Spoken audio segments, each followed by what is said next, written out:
You never know when a disaster, an earthquake, or some other event will happen. The faster you find somebody, that means the faster they can be rescued. In the search and rescue world, they speak of the golden hour.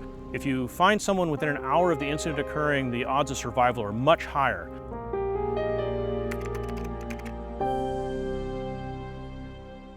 FINDER is a radar called Finding Individuals for Disaster and Emergency Response. It's a radar that sends a low-power microwave signal through the rubble. It looks for the very tiny reflections caused by the motion of the victim's breathing and heartbeat.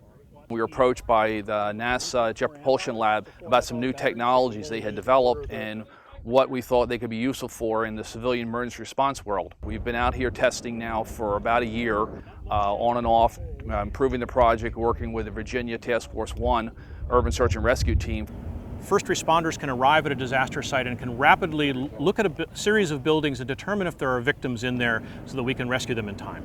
We've got the radar set up on one side of our rubble pile and we have our victim on the other side of the rubble pile.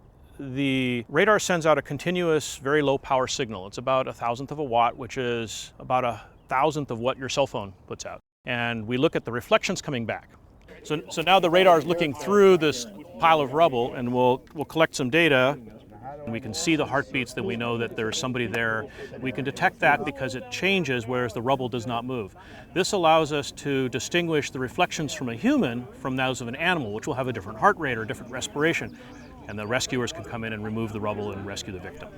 This is an outgrowth of NASA's remote sensing technology. NASA has historically done lots of things where we look at the Earth from orbit, or we look from Earth to the outer planets.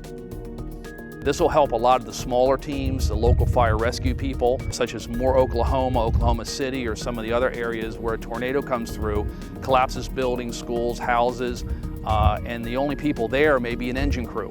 But it's a big help to them if they can go ahead and know that there is somebody there versus searching through a pile, spending a lot of time and effort, there's nobody there. Meanwhile, somebody in the next pile over or the collapsed building next door has somebody in that they haven't gotten to yet.